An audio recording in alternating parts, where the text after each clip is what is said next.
en compagnie de Camille Thomas, Voice of Hope, la voix de l'espoir. C'est un peu la voix de l'espoir qui arrive avec nous. Bonjour Hélène Manarino. Bonjour Philippe Vandel, bonjour à tous. C'est l'heure du portrait inattendu et j'ai espoir que ce soit intéressant. Ne commencez pas à me faire rire. Bonjour Camille Thomas. Bonjour. Je suis là pour dévoiler presque toutes les choses que l'on ne connaît pas encore de vous. Alors, Gagong, surnom que votre famille vous donnait petite, puisque vous vous déplaciez que sur les fesses. Donc c'était Gagong. Eh oui.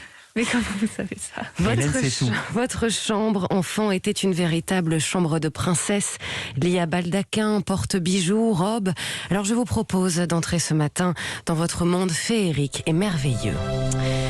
Notre conte commence depuis votre enfance. Il était une fois une petite fille nommée Camille, heureuse de jouer au petit malin avec sa grande sœur. Jamais sans son énorme chien en peluche, que vous avez toujours d'ailleurs. Gourmande, émerveillée par les notes, la musique depuis toute petite, avec cette berceuse qui vous a tout de suite fait rêver.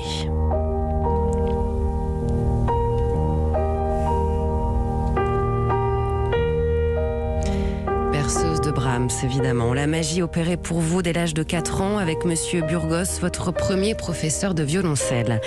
Vous deviez commencer par 15 minutes de cours, mais très vite, ça durait plus d'1 heure.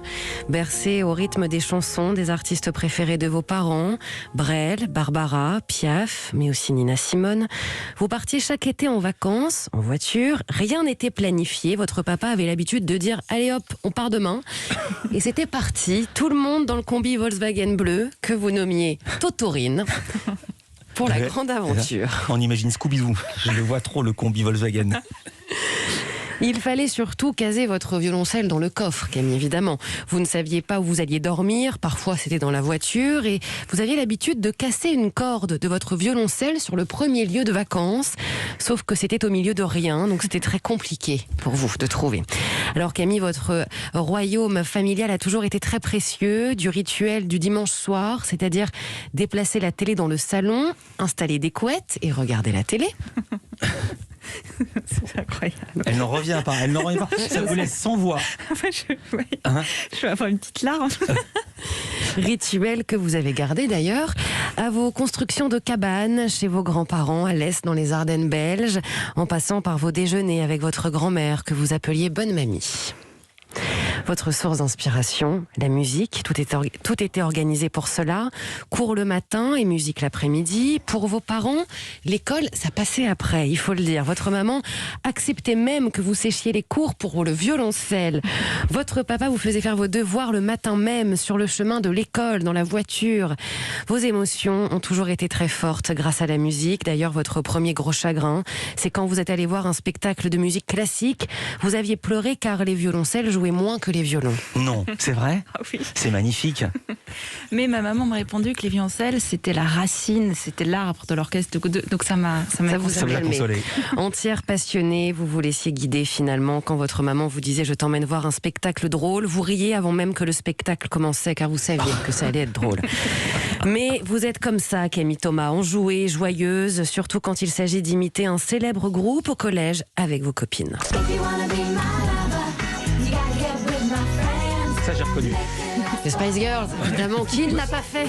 La musique. Moi, je l'ai pas fait. C'est vrai. La musique, oui, mais pas la danse.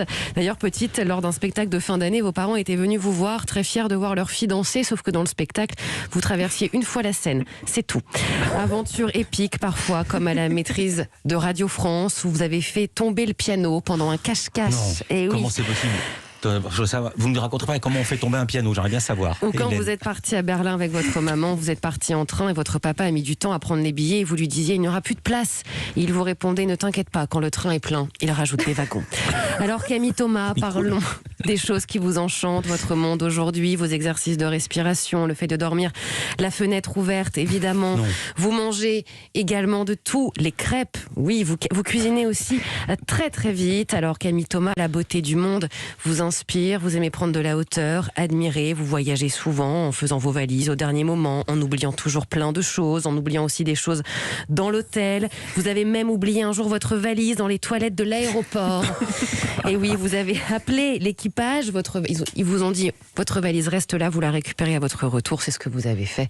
Et vous avez dû tout acheter sur place, évidemment. C'est un petit peu folklore avec vous. Alors Camille Thomas, vous aimez parfois poser vos valises, évidemment, mais être surtout près des vôtres. Il faut dire que oui, votre famille vous manque quand vous êtes en déplacement.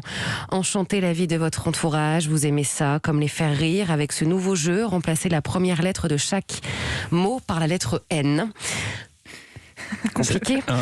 Moi, ça me fait rire. Je ne finirai Je conseille d'essayer, franchement. On fera des essais. Je ne finirai pas ce portrait comme ça.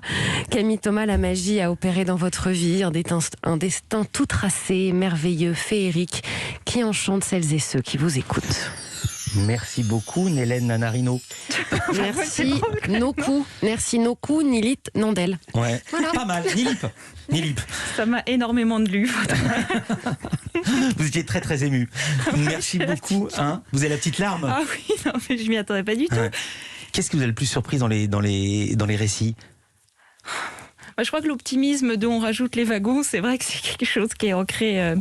Oui. C'est tellement beau. Le piano, j'avais oublié, c'était ma plus grosse bêtise. J'ai eu un conseil de discipline pour ça. J'ai failli être expulsée. Mais comment on peut faire tomber un piano ? C'est parce qu'il avait des roulettes et vous l'avez poussé, il est tombé ? Non, on jouait. C'était une salle de permanence et au lieu de travailler, on jouait. Donc on avait construit une petite maison derrière le piano et il gênait, donc on l'a poussé, mais par le haut. Donc il est tombé. Mais si quelqu'un était sous le piano, il aurait quand même passé un mauvais moment. Donc ça avait été une histoire assez sérieuse. Heureusement, personne n'était sous le piano. C'était la pause. Merci Hélène Manarino. On vous retrouve demain.